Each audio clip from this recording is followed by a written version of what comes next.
Kayaknya udah agak lama ya kita nggak bahas iPhone, so mari kita bahas ada fitur baru apa aja di kamera iPhone 17 Pro.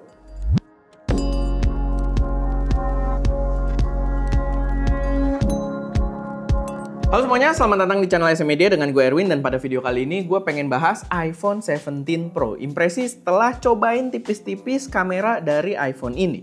Sebenarnya gue lumayan cepet ya, dari pertama dia rilis gue PO itu di Bangkok dan udah pakai si iPhone-nya juga. Tapi sebelum bahkan kita bikin pembahasannya, gue malah udah keracunan si iPhone Air ini gitu ya. Jadi daily driver gue udah berubah ke iPhone Air ini. Tapi ya tetap ada si iPhone 17 Pro ini buat kita bahas lebih mendalam nanti seputar penggunaannya untuk videografi. Tapi ya gue pengen bahas dulu nih secara impression, apakah dia worth it untuk dibeli atau enggak. Tapi sebelum kita masuk ke pembahasannya, gue pengen ngingetin dulu kalau kita ada lomba fotografi khusus pakai smartphone dengan tema pahlawan yang masih berlangsung gitu ya. Karena last submitnya itu kalian bisa submit di tanggal 5 November nanti. Dimana pengumumannya bakal diumumkan di tanggal 10 November, Hari Pahlawan gitu ya. Dengan total hadiah 12 juta rupiah.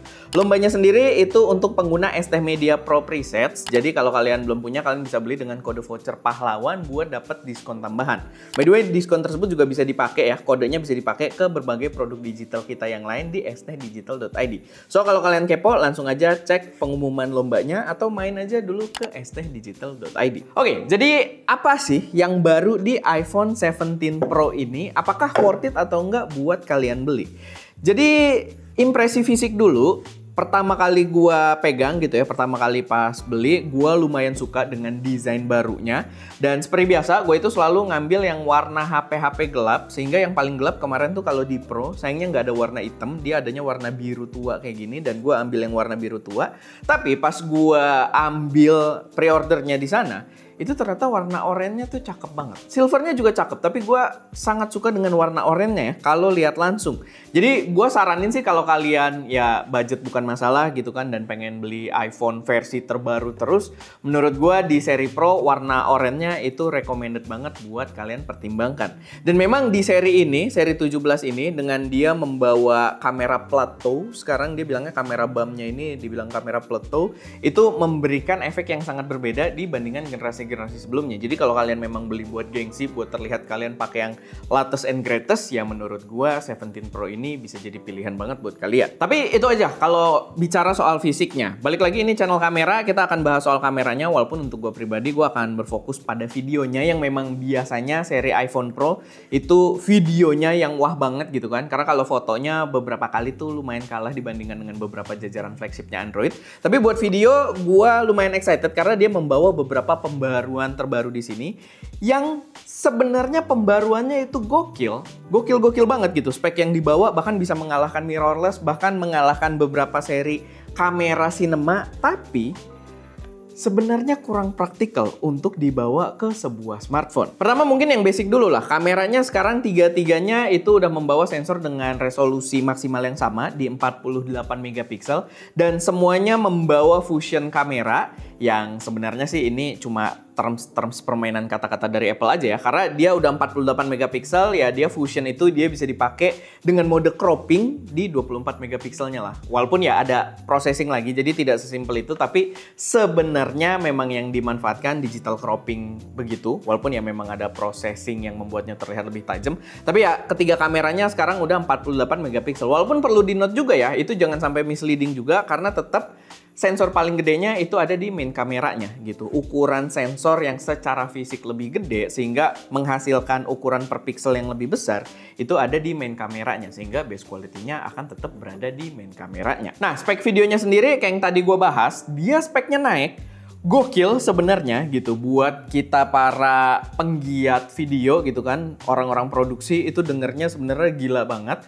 Cuman balik lagi, kurang begitu praktikal sebenarnya buat dipakai di semua smartphone. Karena sekarang kalau sebelum-sebelumnya Apple itu di seri 15 Pro gitu kan itu membawa ProRes, itu adalah format yang sangat industri standar. Bahkan untuk ProRes aja tuh buat HP sebenarnya udah gila banget, tapi bukan hal yang mengherankan. Cuma Apple juga yang bisa karena Apple adalah pemilik dari format tersebut. Ketika masih dipakainya di kamera pun gitu ya, Apple adalah pemilik dari format ProRes dan dibawa di iPhone 15. Sekarang iPhone 17 Pro, 17 Pro itu membawanya ProRes RAW gitu ya. Dimana itu adalah file mentah tapi dengan satu paten gitu ya, dengan ProRes gitu kan. Tapi ini yang paling mentah dengan informasi terbanyak, tapi dengan ukuran yang juga pastinya paling gila gitu. Karena kalian tuh punya fleksibilitas yang luar biasa. Kita tuh pernah ada satu video, kalian boleh cek juga. Kita pernah nyobain ProRes RAW, waktu itu pakai sebuah kamera cinema, kalau nggak salah pakai Zcam, digabungin juga. Kalau Zcam-nya doang, seinget gue nggak bisa ya, digabungin juga pakai Atomos Ninja kalau nggak salah. Dan itu ya ProRes RAW baru bisa dipakai tuh kayak gitu, pakai sebuah kamera cinema, pakai external recorder, dan itu memungkinkan kita untuk merubah WB-nya di proses editing, memungkinkan kita bahkan untuk mengubah ISO-nya di proses editing gitu. Jadi bener-bener filenya tuh masih mentah banget, kita bisa punya banyak data, kita bisa punya kelebihan untuk fine tuning lagi di filenya ketika kita dalam proses editing, which is menurut gua agak berlebihan sebenarnya untuk dibawa di sebuah smartphone. Tapi ya kalau kalian adalah orang yang excited pengen coba gitu ya, itu adalah hal yang cukup refreshing buat denger kalau kita bisa nyobain file ProRes RAW di sebuah iPhone. Karena dulu itu tadi, gue dulu lumayan nerdy ya soal videografi, gue lumayan nerdy soal teknis-teknisnya, dan dulu kalau pengen pakai ProRes RAW gue harus pakai kamera cinema atau kamera-kamera yang bisa HDMI outputnya RAW gitu kan, direkam ke Atomos gitu. Jadi sekarang bisa pakai iPhone doang. Buat kalian yang pengen icip-icip, menurut gue itu adalah perkembangan zaman yang cukup positif kalau kalian kepo. Sama dia juga membawa lock baru, locknya itu sekarang dia bawa Apple Lock 2, nggak cuma Apple Lock yang pertama doang. Katanya akan membawa wider color gamut, tapi gue pribadi belum bener-bener cobain, belum explore lebih lanjut. Cuman dari impression yang gue rasakan, beberapa LUT di generasi sebelumnya itu sebenarnya bisa juga dipakai di Apple Lock 2 ini. Cuman mungkin tidak memaksimalkan wider color gamutnya. Karena kita juga ada develop LUT untuk si Apple Lock, dimana kalian bisa ngasilin warna kayak kamera mirrorless. Kalau kalian kepo, kalian cek aja di stdigital.id gitu ya. Dan kalian bisa pakai kode promo tadi yang pahlawan itu juga buat dapet diskon tambahan. Tapi ya itu, kita cobain ke Apple Lock 2, dia bisa, tetap gambarnya bisa cakep juga, bisa kayak kamera mirrorless. Cuman ya balik lagi, gue belum explore lebih lanjut untuk push si Apple Lock 2-nya ini bisa sampai ke titik mana. Sama dia juga udah bisa open gate sekarang. Jadi dia bisa memanfaatkan keseluruhan sensor untuk menghasilkan video dengan aspek rasionya itu berarti 4:3 gitu ya. Sesuai dengan aspek rasio sensornya. Dan itu adalah fitur yang di kamera pun sebenarnya udah lumayan banyak kamera yang bisa pakai, tapi di kamera pun tuh nggak terlalu banyak yang memanfaatkan. Gua adalah termasuk yang nggak begitu pakai, kecuali buat review gitu ya. Karena ya di Fujifilm pun XS20 udah bisa, X-A2S kita bisa, di bahkan yang lumayan murah XM5, nggak murah sih ya, belasan juta tapi lumayan murah, itu bisa juga open gate dan kita tidak manfaatkan.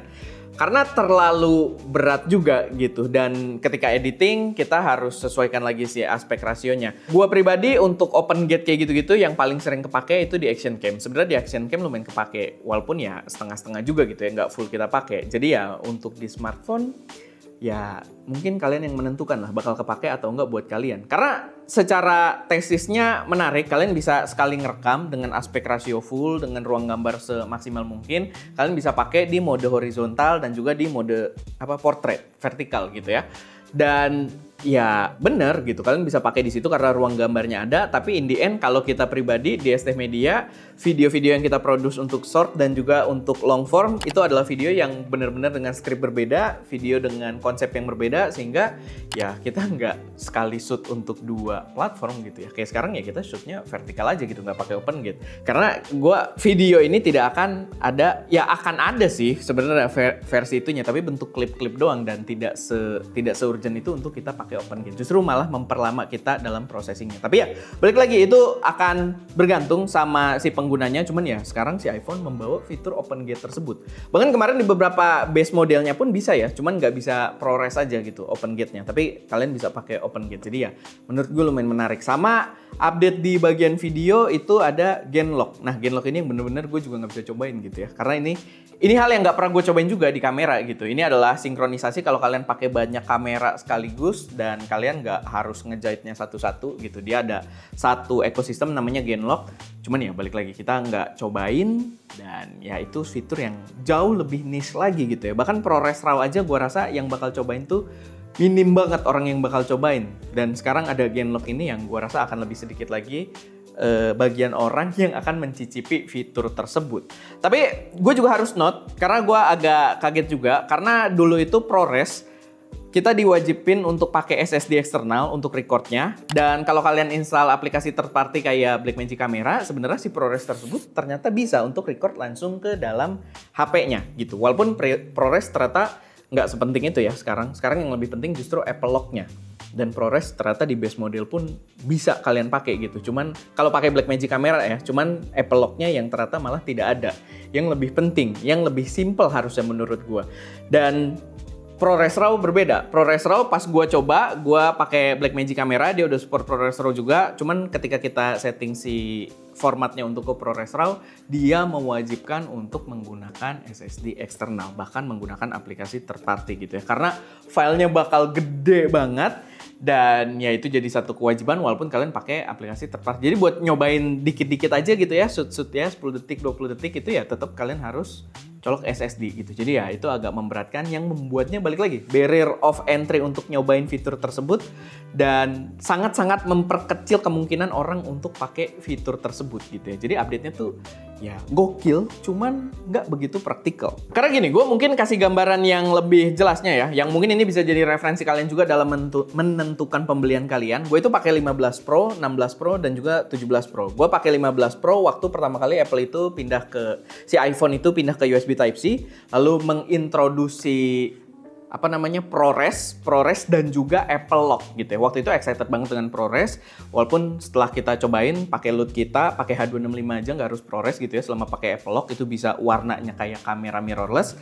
Lalu ke 16 Pro itu upgrade-nya masih lumayan dan praktikal karena di 16 Pro kalian bisa pakai si Apple Lock-nya dan kalian bisa 4K 120p yang membuatnya tuh enak banget buat kita bikin b-roll ketika review. Kalau kalian belum nonton, kita ada review full drone profesional ya, DJI Air 3S itu full videonya tuh pakai iPhone 15 Pro sama 16 Pro dan di situ banyak b-roll yang menggunakan slow motion 4K 120p dengan Apple Lock juga dengan LUT kita itu pakai 16 Pro dan hasilnya cakep banget, proper gitu buat sebuah video profesional. Nah, lanjut ke 17 Pro, gue tidak menemukan ada upgrade yang praktikal buat gue pakai secara signifikan gitu. Buat gue pakai terus-menerus. Karena 4K 120p di 16 Pro kepake, kita setiap b-roll barang tuh pasti ada slow-mo-nya kita kumpulin gitu kan buat banyak-banyakin footage.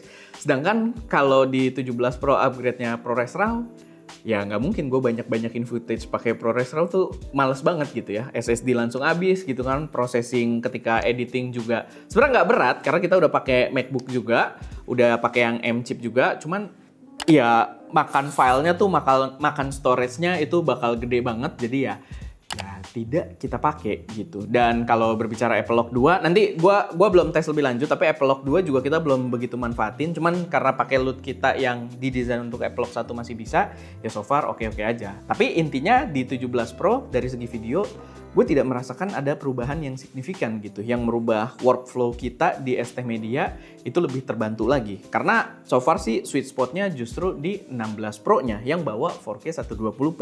Dan kalau harganya turun setelah 17 Pro ini nongol, rilis, menurut gue 16 Pro justru lebih oke, gue rasa untuk kalian pertimbangkan. Tetap gila ya si iPhone 17 Pro ini, fiturnya gokil banget. Gue nggak bilang dia jelek, gue cuma bilang upgrade-nya kurang praktikal aja. Tetap kalau kalian pakai buat produksi utama kalian, itu juga sangat bisa. Karena dari 15 Pro pun bisa, 15 Pro bisa, 16 Pro bisa. 16 Pro lebih bagus karena ada 4K 120p-nya. Di sini ya kayak 16 Pro, cuman ada beberapa fitur lebih.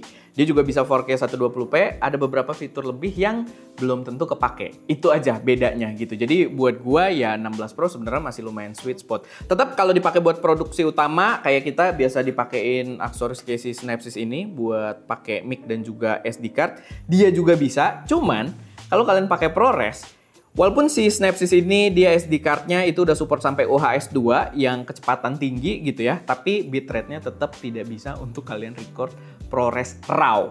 ProRes bisa gitu, tapi kalau kalian record nyobain pakai ProRes RAW, OpenGate gitu ya, itu nggak bisa gitu, karena itu filenya gede banget dan ya ini nggak support lah, itu harus pakai SSD.